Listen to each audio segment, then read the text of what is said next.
Ekpo was a former Attorney General of Cross River State. He served as Commissioner in charge of Market Corporation and Rates at the National Electricity Regulatory Commission before joining General Electric as a business development executive.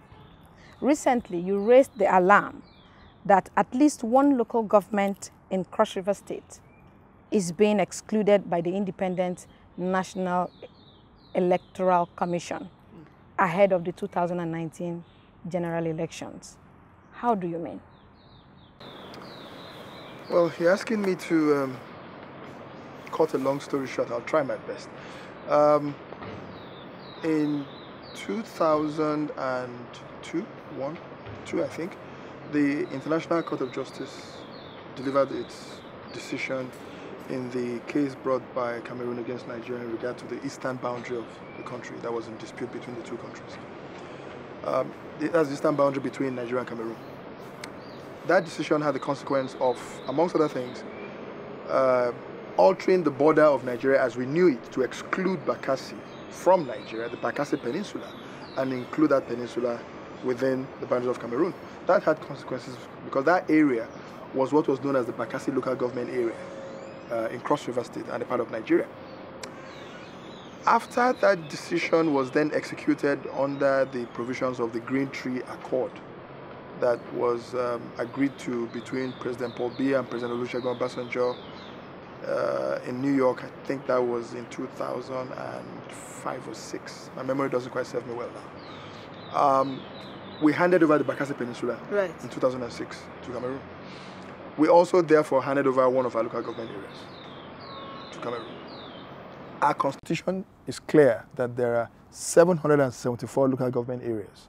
So as a consequence of losing one, the Cross River State government enacted a law that effectively recreated Bakassi local government area by excising 3 wards of Ikang, which was in Akpabuye local government area, and constituting it as, or rather reconstituting it as Bakassi, the new Bakassi local government area.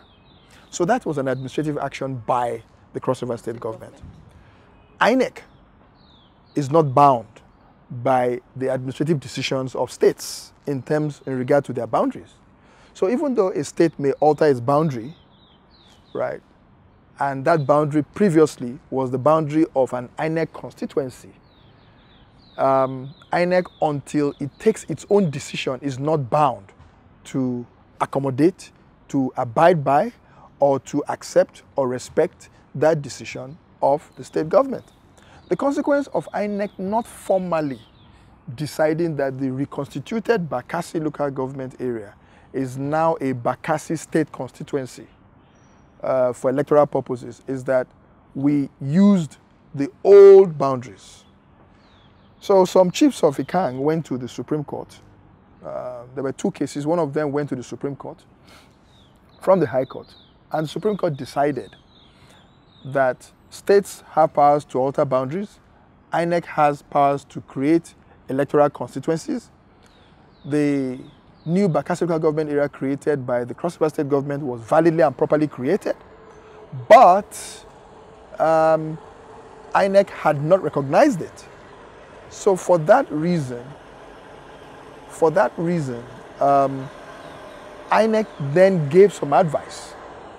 The Supreme Court gave some advice to INEC and suggested to INEC that it was important in the interest of the people of Bakassi returning from the old Bakassi Peninsula, which was now in Cameroon, into Nigeria, for them to be given a sense of belonging and for INEC to, what the Supreme Court regarded as, do the needful. Do the needful in this case meant formally reconstitute the Bakassi state constituency, which INEC, since 2006, has not done till date. So, to all intents and purposes, the area known as Bakassi is in Cameroon. Right. The area which was known as Bakassi, which was a state constituency that was that sent a representative to the Cross River State House of Assembly and a representative to the Federal House of Reps and a senator to the Senate, is now in Cameroon. And so INEC cannot conduct an election there. So in order to right this wrong, INEC needs to take a step to formally redraw, or rather redistrict And do you see that happening before? I see it happening. It shouldn't, it's not difficult for any responsible government to do. It's all about intergovernmental relations. It requires that the state government works closely with INEC and says to INEC, look, we have redrawn our boundaries. This is the new Bakassi local government area. We suggest and we hope that you will then recognize our boundaries as your own electoral boundaries. Because that's a precedent that has been set in the other 359 federal constituencies in the country. They all follow state local government boundaries. Let me ask you, what do you see happening in 2019 elections? Do you trust the Yakubu Mahmoud-led INEC to conduct a free and fair elections in Nigeria? You know, I think we're all agreed that the 2015 elections were generally well run. They were generally transparent. They produced the result that the people of Nigeria wanted. So that's a precedent.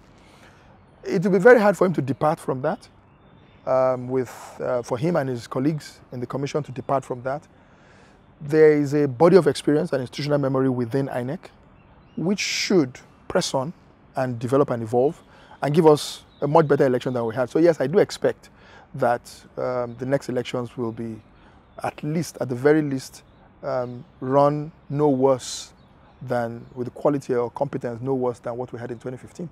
A lot of people consider you to be a Buhari apologist due to the fierce criticism that you had criticized the then government of Goodluck Jonathan. Do you think the Buhari government has fared better? I don't know where this Buhari apologist came from. Online. Okay. Well, online sometimes is a perception. So let's go back. I remember that when everybody was going gaga over Buhari, I warned that anyone under 40 can be forgiven for voting for President Buhari because he had been repackaged, effectively. A new Buhari was presented to Nigerians, the one that we'd never seen before, we never knew. And I said also that anybody over 45, my age group, who had first-hand experience of Buhari as young people, would have to think twice about voting for him. I certainly didn't vote for him. However, I like to be fair, you know, and I did set out that position that, look, it would be unreasonable to expect that the tide of opinion that had swept up against Goodluck Jonathan up till 2014, in the run-up to the elections, would suddenly change, you know, and there was no alternative really. So Buhari was going to win, and that's what happened. If that's been an apologist, well, then I'm a very poor apologist because I'm sure there are poor people. There are more people who are better apologists for him than others.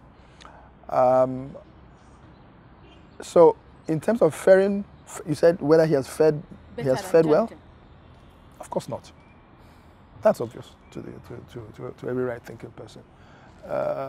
And the perception is again the same. You know, it's interesting. You have a sense of déjà vu. It's almost, I think, the administration today is pretty much where the Goodluck Ebele Jonathan administration was in 2014. So 4 years later, here we are. The positions have switched. Everybody's angry. Everybody's upset, you know, over the perception that he hasn't delivered. And what is true apologists, not people like me, will tell you is that they're laying foundations for a new tomorrow. Maybe Nigerians will buy that argument. I don't know. Let's delve into infrastructure, which is one of your areas of expertise. In terms of power generation, transport, infrastructure, and so on, can you say there has been an improvement as compared to the previous government? If you listen to what the president said yesterday when his support group visited him, he boasted about some of these things. Infrastructure has always been in Nigeria a question of what people perceive. My experience with infrastructure is such that I would probably sympathize with this administration and the efforts they are making. However, when you look at the fact that they were equally critical of the same things that they are now going through 4 years ago, one really is I find it very difficult to sympathize with them because they were saying the same things when the previous administration was in the same position. And I was a commissioner in NERC. We are coming from a major deficit of infrastructure And it's a deficit that is not the fault, that was not the fault of the Goodluck administration or even the Buhari administration in some ways. It's historical. And you're not going to sweep that deficit away overnight. At the same time, reform is not something that also happens that quickly. So I can understand. I think we haven't really made a quantum leap. We've made incremental progress in various sectors or aspects of the electricity value chain. In others, we have actually retarded. So I would say, for instance, in terms of the sanctity of contracts, in terms of behavior in the market, in terms of the management of the relationships that create a viable value chain in the sector, we've retarded significantly, because NERC, the regulator, is not as credible as it was up till 2014. And so the players don't take NERC that seriously any longer. However, ordinary people like you and I don't worry about such things. We ask, do we have the power at home? I don't think there has been a significant change. I think it's just pretty much the way it has always gone. But when you look at it carefully, that's actually a plus, because it hasn't gotten worse. We haven't retarded. We haven't made significant leaps forward, but we have made a little bit of progress. It would have been a lot better, would have made a lot more progress, things would have been a lot rosier if we had actually followed through on reform. But in the 2 years following the advent of the Buhari administration, reform really just stopped. Because first, no power minister for 6 months. The delay of 6 months, to my mind, led to consequences that we're still trying to walk through. And then it took a while for the new guys, the new kids on the block, so to speak, to understand what they had got themselves into. So effectively, the first term of this administration has gone on just getting to understand what's going on and trying to work out a solution. But I think it's a plus that things haven't gone worse than they were. Yeah, in terms of budget, we are pretty much stable, pretty much where we were 4 years ago. You were part of the General Electric delegation that signed a real concession deal with Buhari some weeks back. Yeah. Can you spell it out, and how is this different from the agreement that was signed by GE during the Jonathan administration? General Electric signed what you might call an agreement to collaborate with the government, right? And that agreement is still in force. It's under the auspices of that agreement that we have now gone ahead with this concession. The agreement said we would like to collaborate with you, the federal government, to develop your rail sector. Generally, in so many words, that's what the agreement said. One of the specific initiatives under that agreement was to undertake a joint venture for locomotive manufacture in Nigeria. That didn't make too much progress, because in order for you to manufacture locomotives, there has to be a rail business in the country. There isn't one. NRC has suffered greatly from neglect and lack of capitalization, poor capitalization over decades. So all of a sudden it dawned on all the players on both sides that in order for you to have a viable local business, local manufacturing business, and the ecosystem built around locomotive manufacture, you need to have a functional rail sector first. So effectively, General Electric and the federal government of Nigeria went back to basics and said, let's work on revamping our rail sector through this concession. And so the first leg of that initiative, a concession was procured. General Electric and its consortium partners, APM Terminals, Transnet of South Africa, Power China, as EPC, won a bid and became a preferred bidder for the concession. And in order to kind of resuscitate the rail sector ahead of the full implementation of a concession, we negotiated, GE, the consortium, and the federal government negotiated this interim activity that would kind of just get NRC back on its feet, so that a proper concession can then be executed down the line. So it's actually quite a novel and unique way of getting a concession going. I expect that it will be really beneficial to the country and to the economy as a whole and to have people also for whom connectivity will be improved. The freight business will also be improved. We'll carry a lot more freight, take some pressure off our roads, and move more people from point A to point B. One of the decisions you reportedly made at NEC was increasing the electricity tariff. Yeah. You were personally quoted as saying that the reversal has set the electricity sector backward. Which reversal? How do you mean? Which reversal? The reversal of the Tariff. before the elections. In 2015. Yes, the federal government did announce the reversal of that tariff. That was a traumatic time. When the commission was reconstituted in 2010, December 2010, and we kicked off activity in 2011, we started a campaign of trying to sensitize Nigerians to understand that you cannot grow the electricity sector on the back of subsidies, right? And Nigeria had never had cost-reflective tariffs. It's just economic sense. Whatever is manufactured, in order for it to be turned out continuously and available to those that need it, has to be well priced. And pricing includes pricing in the cost of producing it plus a reasonable profit. It's that basic. Electricity is actually a manufactured commodity, right? But we, as people, have been conditioned over decades into thinking that electricity is a right and a free gift of nature. It is not. And so, having recognized that the private sector would have to play a role in providing electricity, it was obvious that the private sector would also demand a fair price for the commodity that it sells. Simple equation. So rather than increase tariffs willy-nilly upon arrival, we had to carry through a concerted effort at letting people know that we need to change the way we look at electricity. And we started doing that. So 2011, 2012, 2013, a series of activities which I need not go into here were carried through by NEC, which culminated in 2014, beginning to move the sector back to what is called cost-reflective tariffs, having carried through the privatization in 2013. And we did that work, and I think we did that work pretty well. By 2015, by the end of 2014, I think we had got people generally to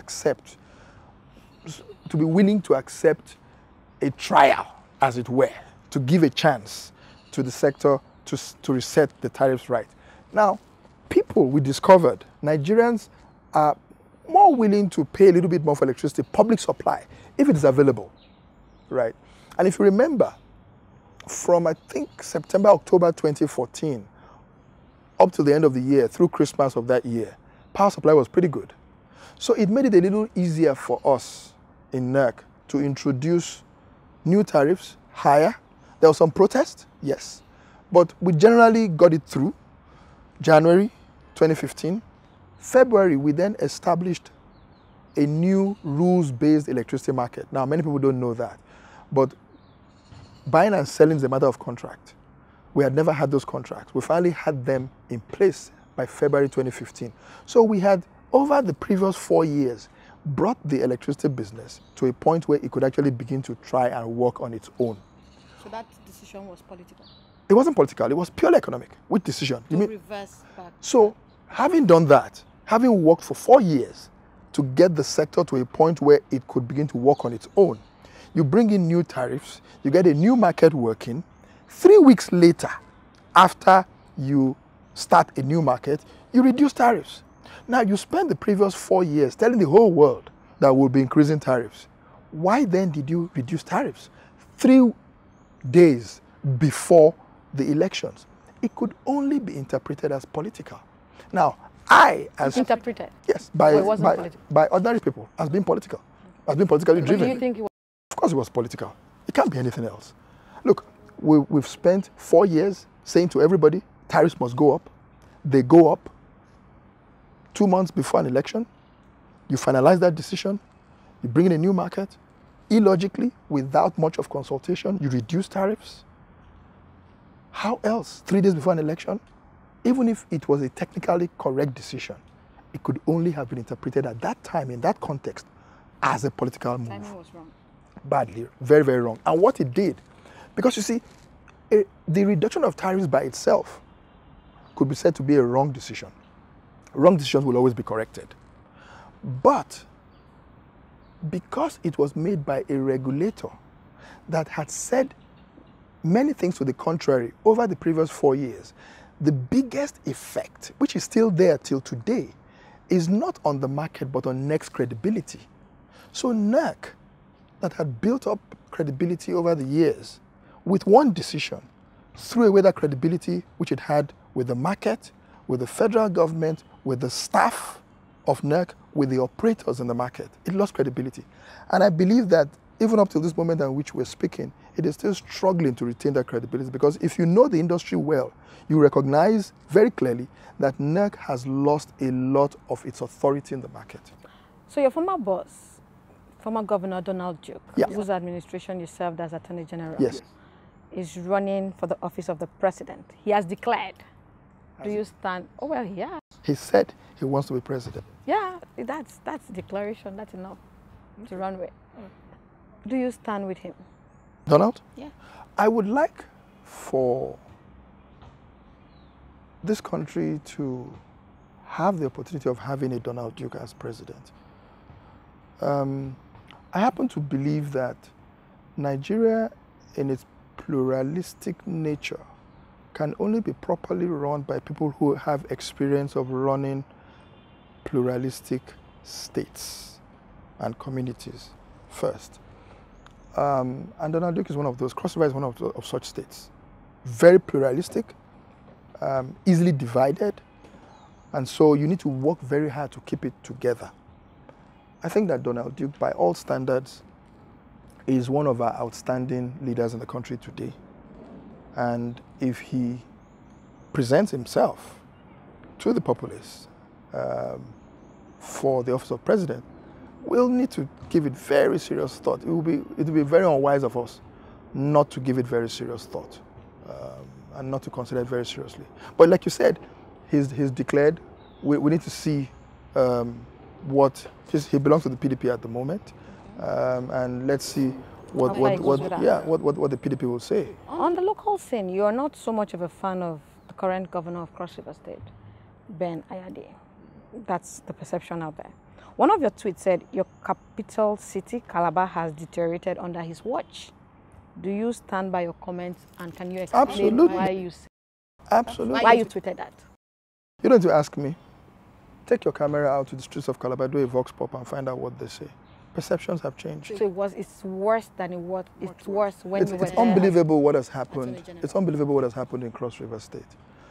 I don't think that any of us citizens of the state on the 29th of May 2015 could possibly have predicted that where we are today is where we would be. Our state is divided, our state is flowing with blood, our communities are killing each other, our government is not administering, it has given up on the people, it is making the motions at governance.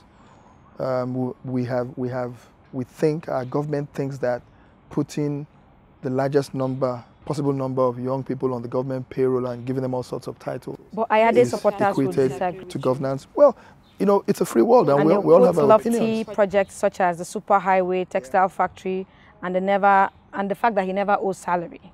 Does this count for something? So let's take them one by one, beginning with the last one. Yes.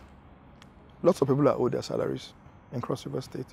Lots of pensioners have not been paid. That is a fact. Let's leave the propaganda aside. So it's people Right? I have relatives who come to me and tell me what is going on in government. I'm from Cross River State. I'm not from the moon. I live in Calabar. The truth of the matter is that from the first month after 2015, people were being owed salaries consistently, month after month after month after month. So it's not true that people are not being owed salaries. They're being owed. So let's leave it aside. This thing about the garment factory has been touted time and time and time and time again. The Cross River State is a state of 4 million or so people. Our livelihood cannot possibly depend on a garment factory. All right? Nobody grows cotton in Nigeria. The touted business plan for this garment factory was that it would sew uniforms for the military. somebody forgot to tell the governor that the military has its own garment factories. So where is this market? Who exactly patronizes this garment factory? We haven't heard who the customers are. We haven't heard who they manufacture uniforms for. How many people work there? So, yes, there's a building close to the airport where we hear it's the garment factory, but what is going on there? That's not what Cross River State needs. We need governance. There's a disconnect between the government and the people. Even though paradoxically, the largest number of people ever appointed into government have been appointed by this administration. Pretty much all of them are not clear about what their job descriptions are. There are no executive council meetings worthy of the name. So it's not understood what the policy thrust of the administration is and how that policy thrust is translated into action on the ground. There's a disconnect between the touted policies of the administration and the needs of the people. So you're building a super highway, the third point that you made, but we have in existence a Calabar-Ikom-Ogoja highway that is not traversable. If I want to go to Ogoja today, I have to go to Ebonyi State first to get to Ogoja. Now, does it really make sense that our administration of the state is huffing and puffing about building a superhighway and has not made one move to build that superhighway? By the way, the right of way that was cleared for the superhighway is now being reclaimed by nature. All right? Go there and you will see. Trees were cut down, vegetation was cleared, it's all going back. So where's the superhighway? So if these are the touted, quote, signature projects of the administration, the port, the superhighway, garment factory, and they're not happening 3 years later, you have to give a fail mark. I'm sorry. What are your expectations? Would you be supporting another candidate against Ayade in 2019, ahead of 2019? I intend to be a candidate against Ayade. Okay, interesting. That brings me to the next question. Supporting another candidate would happen if I do not become a candidate myself. But certainly, this administration has failed the state. The promises that were made have not been kept. Our expectations, basic expectations that we have had, because we have been a state that has been well governed in the past, so we have experience of good governance. It's not an academic proposition for us, has not been met at all. We need in our state someone who can truly lead, someone who can bring people together, someone who is not going to act unconcerned by the fact that people in the state, communities in the state are at each other's throats, killing each other. Things that we thought had gone away with the past, that we had resolved, have come back to haunt us. That is not a state that one is proud to be part of. And so anyone who truly loves Cross River, who has known that Cross River was on the international stage, a place worthy, a place that was once, somewhere that a visiting minister of foreign affairs said to the government of Nigeria, I want to arrive Nigeria through Cross River State. The Swedish minister of foreign affairs visited in 2004 or 5, and she said she would like to arrive Nigeria through Cross River only because of what she had heard. That is not the state that we have today. Just so we are clear, are you running for the office of governor in Cross River State ahead of 2019? There is no other office worth running for if you want to effect true and credible change in Cross River State. What makes you better than Ayade? I certainly will not sit unconcerned as our people are killing themselves needlessly. I would be preemptive. I understand infrastructure. Since the government is making such a big deal about infrastructure, I understand infrastructure. I've been in the infrastructure space since 1996. I've been at the forefront of the initiatives that have been made in the telecoms revolution in this country. I've been at the forefront of the reforms in the power sector. What I'm now doing in the private sector in rail transportation speaks for itself. I understand governance. I have been in public service as an Attorney General. My tenure as Attorney General of Cross River State was one that is still being spoken of in the most glowing terms. 10 years after, almost over 10 years after I left, I understand that people I know our state. I didn't just come imported from somewhere into the state. Some of the best things that happened to our state in terms of keeping the peace, in terms of being a place that people came to and were happy to come to and forget their worries, happened with me participating in a government that was responsible and well connected with its people. So I think if we sit down and look at records and not just look at titles, I do not think that I would come second to the governor of Cross River State. What will be your top 3 priorities as governor of Cross River State? Let's make them 4. First is the reconnection of the people with the governance of the state, the rebuilding of the institutions of governance in the state. I said to you earlier on, we don't have a state executive council that is functional any longer. So even at that basic level, just bringing back the civil service with the people, with the political leadership, working together with the traditional institution is critical. That's item 1. Item 2 is, given where we are today in our place in the world, skill development and health, education and health, not just education for its own sake, but education for skills to make you productive is vital. It's not happening in our state any longer. We set up that foundation, it wasn't followed through. We have to go back there. Maintaining the health status of our people is critical, and it's not that difficult to do if you know what to do. That's item 2. Third is our infrastructure. We have a considerable stock of federally owned infrastructure that has not been addressed or no longer being addressed. We have state infrastructure that needs to be dealt with. It's very clear that Cross River State, like we've always known, doesn't have enough of its own resources. So even though you have a state today with a 1.3 trillion budget, so-called, it's essentially 92% or I think 96% unfunded and will not be funded by any right-thinking person. So to expect that you will fund 1.3 trillion is a waste of time unless you have prepared your stock of infrastructure for private sector participation, which has not been done at all by the state government. So a lot of work will have to go to preparing and inviting people into our state to come in and invest. And that ties you in with the 4th point, which is just doing those things once again, law and order, which is fundamental. I haven't mentioned it as an objective because it is basic to my mind. Restoring the perception by the outside world that Cross River State was a place of peace, and that perception was based on actual achievement in maintaining peace within our communities, in maintaining law and order within the state. So if you put all those 3-4 things together, what you have is that you have prepared your state for our future, for the youth. The youth of our state today constitutes 60% of our population, and it's going to rise. And everything that one does is not to be done in and of itself for its own sake, but so that you have a Cross River State that young people will stay in and make to grow. So in a few sentences, that's pretty much what I would say would be the program. Thank you I would for follow. Thank you very much.